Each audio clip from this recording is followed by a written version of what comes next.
Hi friends, welcome to day to day kitchen. ഇന്ന് ഞാൻ വന്നിരിക്കുന്നത് ഒരു നെയ്യപ്പത്തിൻ്റെ റെസിപ്പി ആയിട്ടാണ്. അപ്പം ബേക്കിംഗ് സോഡ ഒന്നും ചേർക്കാണ്ട് നമുക്ക് അടിപൊളിയായിട്ട് എങ്ങനെ നെയ്യപ്പം ഉണ്ടാക്കിയെടുക്കാൻ നോക്കാം. ആദ്യം തന്നെ ഞാനിപ്പോൾ ഇവിടെ 2 കപ്പ് പച്ചരി എടുത്തിട്ടുണ്ട്. അപ്പോൾ നിങ്ങൾക്ക് എന്തോരം നെയ്യപ്പം ഉണ്ടാക്കണോ അത്ര അനുസരിച്ച് നോക്കിയെടുക്കാം കേട്ടോ. ഞാനിപ്പോൾ ഇവിടെ 2 കപ്പിൻ്റെ അളവാണ് പറയുന്നത്. ഇതൊരു 3-4 പ്രാവശ്യം നന്നായിട്ടൊന്ന് കഴുകിയെടുത്തിട്ടുണ്ട്. അതിനുശേഷം അതിലേക്ക് കുറച്ച് വെള്ളം ഒഴിച്ചിട്ട് ഒരു 4 മണിക്കൂർ നമുക്കതൊന്ന് സോക്ക് ചെയ്യാൻ വേണ്ടിയിട്ടൊന്ന് മാറ്റി വയ്ക്കണം.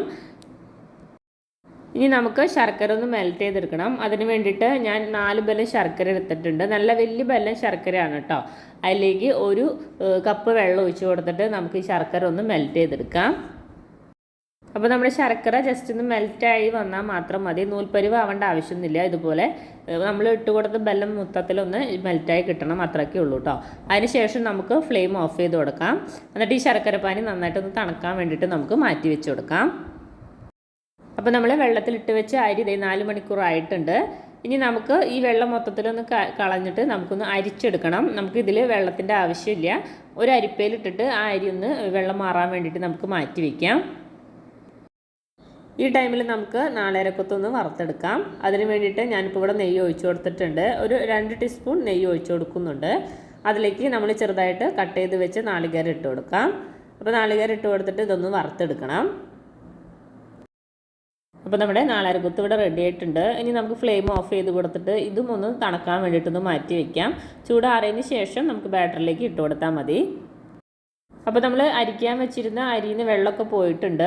ഇനി നമുക്ക് മിക്സിയുടെ ജാർ എടുത്തിട്ട് നമ്മൾ വെള്ളം മാറ്റി വെച്ച അരി അതിലേക്ക് ഇട്ട് കൊടുക്കാം. ഈ അരിയിൽ തീരെ വെള്ളം ഉണ്ടാകാൻ പാടില്ല. നമ്മൾ ശർക്കരപ്പാനി ഇട്ടിട്ടാണ് ഇത് അടിച്ചെടുക്കുന്നത്. അപ്പോൾ വേറെ എക്സ്ട്രാ വെള്ളത്തിൻ്റെ ആവശ്യമൊന്നുമില്ല കേട്ടോ. അപ്പോൾ ഞാനിപ്പോൾ എല്ലാ അരി അതിലേക്ക് ഇട്ട് കൊടുത്തിട്ടുണ്ട്. ഇനി അതിലേക്ക് ഒരു 1/2 ടീസ്പൂൺ ചെറിയ ജീരകം ഇട്ട് കൊടുക്കുന്നുണ്ട്. നമ്മുടെ കുമിൻ സീഡ് ഉണ്ടല്ലോ, അത് ഇട്ട് കൊടുക്കുന്നുണ്ട്. ഇനി ഞാൻ അതിലേക്ക് ഏലക്കായ പൊടിച്ചത് ഇട്ട് കൊടുക്കുന്നുണ്ട്. ഒരു 1/2 ടീസ്പൂൺ ഏലക്കായ പൊടിച്ചത് ഇട്ട് കൊടുക്കുന്നുണ്ട്. ഇപ്പോൾ ഇതിന് പകരം നിങ്ങൾക്ക് വേണമെങ്കിൽ മുഴുവൻ ഏലക്കായ ഒരു 4 ഇട്ട് കൊടുത്താലും മതി. ഇനി ഞാൻ അതിലേക്ക് 2 ടേബിൾ സ്പൂൺ മൈദയും കൂടി ഇട്ട് കൊടുക്കുന്നുണ്ട്. ഇനി അതിലേക്ക് കുറച്ച് ഉപ്പും കൂടി ഇട്ട് കൊടുക്കുന്നുണ്ട്. ഇനി നമുക്കതിലേക്ക് ശർക്കരപ്പാനി ഒഴിച്ചിട്ട് വേണം അടിച്ചെടുക്കാൻ വേണ്ടിയിട്ട്. വെള്ളമൊന്നും ചേർക്കരുത്. ഈ ശർക്കരപ്പാനി അതിൽ ഒഴിച്ചിട്ട് നമുക്കിത് നന്നായിട്ടൊന്ന് അരച്ചെടുക്കണം. അപ്പോൾ നമ്മൾ ഈ ശർക്കരപ്പാനി ചൂടോടെ ഒന്നല്ല കേട്ടോ ഒഴിക്കുന്നത്. നോർമൽ ടെമ്പറേച്ചറിലായതിന് ശേഷമാണ് അതിലേക്ക് ഒഴിച്ചു കൊടുക്കുന്നത്. അതുപോലെ തന്നെ അഴുക്കൊക്കെ പോകാൻ വേണ്ടിയിട്ട് അതൊന്ന് അരിച്ചും കൂടി എടുത്തിട്ടുണ്ട്. അതിൽ ഞാൻ 3/4 കപ്പ് ശർക്കരപ്പാനി അതിലേക്ക് ഒഴിച്ചു കൊടുത്തു.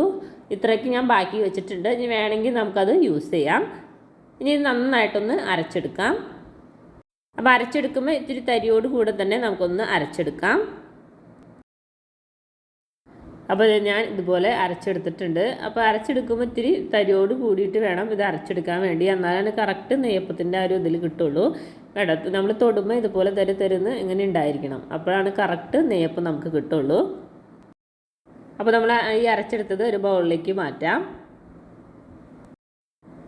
അപ്പോൾ നമ്മുടെ ബാറ്ററി ഇപ്പോൾ ഈ ഒരു കൺസിസ്റ്റൻസിലാണ് കേട്ടോ ഇരിക്കുന്നത്. ഇനി നമുക്ക് വെള്ളമൊന്നും ചേർക്കേണ്ട ആവശ്യമൊന്നുമില്ല. ഇനി അതിലേക്ക് 2 ടേബിൾ സ്പൂൺ കറുത്ത എള്ള് ഇട്ട് കൊടുക്കുന്നുണ്ട്. ഇനി അതിലേക്ക് നമ്മൾ നേരത്തെ വറുത്ത് വെച്ച നാളികേരക്കൊത്തുണ്ടല്ലോ, അത് ആ നെയ്യോട് കൂടെ തന്നെ അതിലേക്ക് ഇട്ട് കൊടുക്കാം.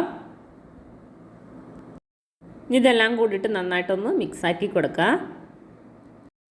ഇനി ഇത് നമുക്കൊരു 2 മണിക്കൂറെങ്കിലും ഒന്ന് മാറ്റി വയ്ക്കണം. അതൊന്ന് അടച്ച് വെച്ച് കൊടുത്ത് ഒരു 2 മണിക്കൂറിന് ശേഷം നമുക്ക് നെയ്യപ്പം ഉണ്ടാക്കിയെടുക്കാം. അപ്പോൾ അതേ 2 മണിക്കൂർ കഴിഞ്ഞിട്ടുണ്ട്. ഇതൊന്ന് നന്നായിട്ടൊന്ന് മിക്സാക്കി കൊടുക്കുക. അപ്പോൾ ഇത് കണ്ടില്ലേ, കറക്റ്റ് അളവിൽ നമുക്ക് കിട്ടിയിട്ടുണ്ട്. അപ്പോൾ നിങ്ങൾ അരച്ചെടുക്കണതിൻ്റെ വ്യത്യാസം അനുസരിച്ച് ചിലപ്പോൾ ഒന്ന് ടൈറ്റ് ആവാൻ വഴിയുണ്ട്. അപ്പോൾ നമ്മൾ നേരത്തെ മാറ്റി വെച്ച് ശർക്കരപ്പാനി ഉണ്ടല്ലോ, അതോ അല്ലെങ്കിൽ വെള്ളം ഒരു 3 ടേബിൾ സ്പൂൺ ഒഴിച്ച് 2 ടേബിൾ സ്പൂണൊക്കെ ഒഴിച്ചിട്ട് ഒന്ന് ലൂസാക്കി എടുത്താൽ മതി. ഈ ഒരു ലൂസ്നെസ് എന്തായാലും വേണം ബാറ്ററിന്, എന്നാലാണ് കറക്റ്റ് നെയ്യപ്പം നമുക്ക് കിട്ടുള്ളൂ കേട്ടോ. ഇനി നമുക്ക് നെയ്യപ്പം ഉണ്ടാക്കാൻ വേണ്ടിയിട്ട് സ്റ്റാർട്ട് ചെയ്യാം. അപ്പോൾ ഞാൻ നെയ്യപ്പം ഇവിടെ ഉണ്ടാക്കിയെടുക്കുന്നത് വെളിച്ചെണ്ണയിലാണ്. നിങ്ങൾക്ക് വേണമെങ്കിൽ നെയ്യിൽ ഉണ്ടാക്കിയെടുക്കാം, അല്ലെങ്കിൽ നെയ്യും വെളിച്ചെണ്ണയും കൂടി മിക്സ് ചെയ്തിട്ട് അങ്ങനെ വേണമെങ്കിലും ഉണ്ടാക്കിയെടുക്കാവുന്നതാണ്. ഞാനിപ്പോൾ ഇവിടെ വെളിച്ചെണ്ണയാണ് യൂസ് ചെയ്തിരിക്കുന്നത്. അപ്പോൾ ഇത് ഓയിലൊന്ന് ചൂടായി കഴിയുമ്പോൾ നമുക്കതിലേക്ക് ഒരു തവി ബാറ്റർ ഒഴിച്ചു കൊടുക്കാം.